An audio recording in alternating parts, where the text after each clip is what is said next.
Hey BookTube, Chelsea the Reading Outlaw here to do my 2017 year in review stats episode. I realize I'm doing this kind of like in a backwards order. I'm giving you guys kind of the general overview of stats at the end after I've already given you guys my favorite titles and stuff for the year, which I will link both my favorite novels and my favorite fan fiction video in cards here as well as in the down bar below. Go check those out. I talked about some really great things that I had the privilege to read in 2017, but just to go over kind of some of the stats, I do a lot of tracking. I use Brock's from Let's Read spreadsheet, which I will link also down below. I alter it a little bit. I fiddle with some of the columns and the data sets that I don't need, which then I have to kind of sometimes adjust some of the equations that Brock does, but it's a wonderful, wonderful resource to start with, and it's infinitely adaptable to whatever your needs are. Brock does so much amazing work, so definitely go check that out if you track books or if you're looking to track books. That spreadsheet is where I was able to get all of this data from and all of these data sets from. So yeah, I'm looking at my handy dandy notebook if you're wondering what I'm looking at. But I read 164 books in 2017. That was shy of my goal of 175 books, which was my original goal, but it was one more book that I read in 2016, which is kind of always like a sub goal that I have, which is to read more than I read in the year previous. Obviously that's not a goal that I'll be able to keep up ad infinitum, but it is a goal that I have for now. So I didn't hit my big goal. I did read more in 2017 than I did in 2016, which was really, really, really, really hard. It was really hard given everything that happened in 2017. So in 2017, the genre breakdown of the books I read 26% romance books, which is 41 titles. I read 35 fantasy titles, which comes up to 22%.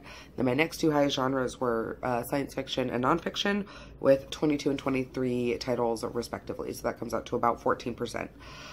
Those are my top four highest genres. If you add all that up, it comes out to like 60% of the books I read. The other books I read were a smattering of like, I read a couple poetry collections, I read a couple of middle grade books, I read some historical fiction, I read some like contemporary fiction, a whole little handful of smatterings across the board. But it's pretty clear that when it comes to like the bulk of my reading, it's all genre, and the main genre of that is romance reading, which like looking back on 2017 feels accurate. You know, sometimes you have numbers, but that doesn't jive up with the way the year actually like felt. Well, that's not what happened. 2017 felt like the year of romance, and it turns out that's exactly what it was. In terms of the gender of the author that I read, this is something that I always try and keep track of. I read 126 books written by female authors and 29 books written by male authors. The remaining couple of percent, I think I read like 2 or 3 graphic novel trades that had co-author teams, or were like anthologies that had both male and female author contributions. So there were a couple that got categorized under both. Unfortunately, and this is a big goal that I have in 2018 that I'll talk about at the end of the video, I didn't read any non-binary authors or genderqueer or gender non-identifying authors. So that's not great, but reading 79% female authorship and 18% male authorship is like totally something that I'm okay with. That's perfect. 80-20, cool. Like I'm totally fine with that particular percentage. I read 19% of the books, or 30 titles I read, were by authors of color, and 26 were by queer authors, or more specifically usually featured queer characters or queer representation.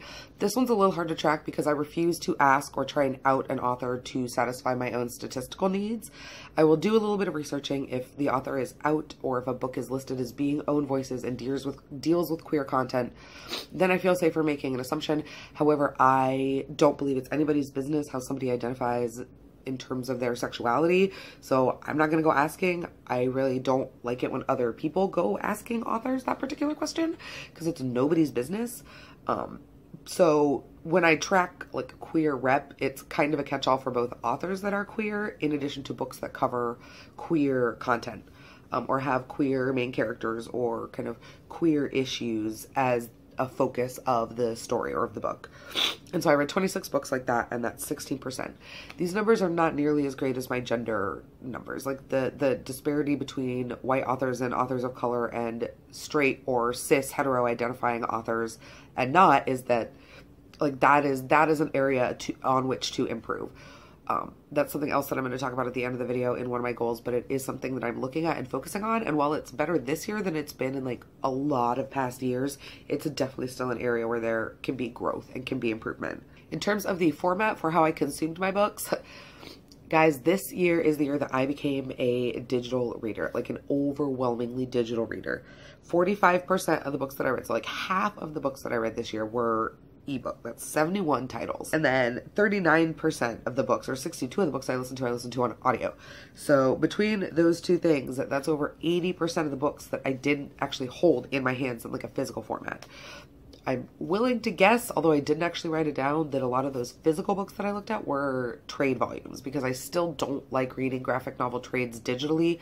I'm getting better with that, or I don't love to do it, so I try and get trade bind-ups from the library when I can.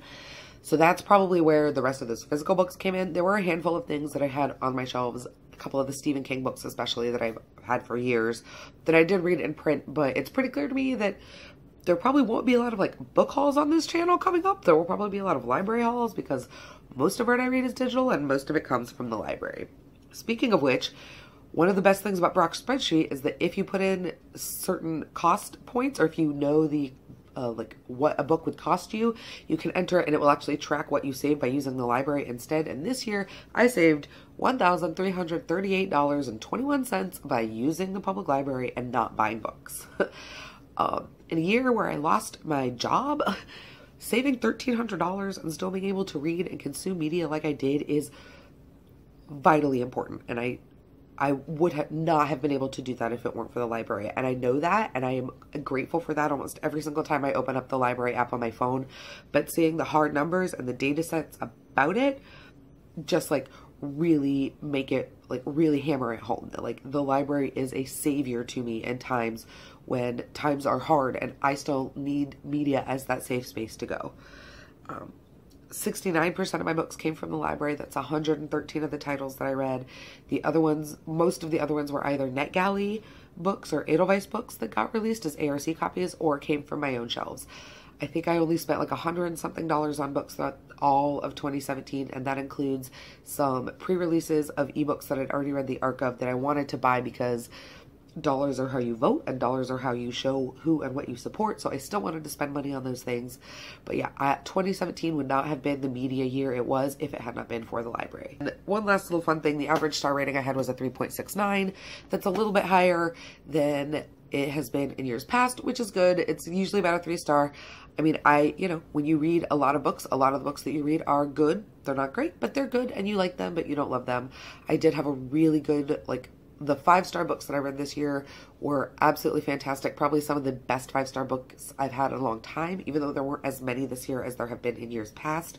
The ones that I found that spoke to me and that I loved and that I clung to throughout the year, I did super hard and I loved a whole lot. Those were my 2017 stats of note. To look forward into the future for 2018, I do have a couple of discrete goals.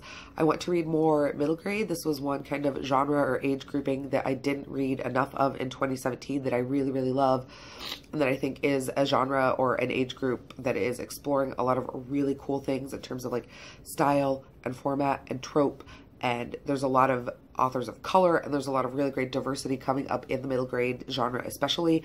They're usually easier to read, so they're quicker to get through. I love listening to them on audio. I just feel like, especially if you can find one that couples the plotting and pacing of a middle grade book with some of the lyricism and language capacity of a higher level book, which can be difficult, but I just really love middle grade. All the middle grade I read this year was absolutely adorable, so I want to read more of it in 2018. I also want to get back into reading short fiction. This year I just completely fell off the bandwagon, which was like the total opposite to 2016. I have literally like an entire year's worth of Uncanny magazines that I have only barely glanced through. I usually wait until after the issue comes out and a couple of stories will kind of rise to the top amongst the Twitter people that I follow as the best story of the issue. I've read those, but I used to read the whole thing, cover to cover, poetry, essays, all of it, and I want to go back to doing that. I also have like whole back catalogs of Nightmare and Fantasy magazine that I have gotten from sponsoring like some Lightspeed Kickstarters. So I want to read a whole bunch of those, especially the Nightmare magazines, because that's another goal that I have this year, a third goal, which is to read more horror. I want to find horror that's written by women and female identifying authors. I want to find horror that's written by authors of color. I want to find horror that kind of steps outside that like white guy body horror mold that so many people think of. And I know it's out there. I just have to find it. If you have it, please send it to me. And then the last thing that I want to do is a very discreet thing, but something that I didn't really track and need to get better about. And that is that in 2018, I want to read 10 discreet, new to me authors of color. Genre doesn't matter, format doesn't matter, I don't care. I just want to find 10 new authorial voices from people of color and read them. That's it. Hopefully it's a lot more than 10, but 10 is where I'm going to start. That's usually a nice round achievable number for me. So yeah, those are my 2018 goals and my 2017 stats wrap up. Let me know down below what your numbers look like, if you keep numbers, if you don't keep numbers, what your year felt like, what you're looking forward to in 2018. I just want to know so many things from you guys, friends. Yeah, let me know down below everything that you have going on. Come find me on Twitter, on Goodreads, on Instagram, on the podcast, Not Now, I'm Reading. All of the links are in the down bar. Hit like, hit subscribe, click the bell so you know when I'm coming back. And as always, take care of yourselves and have happy reading. Bye, friends.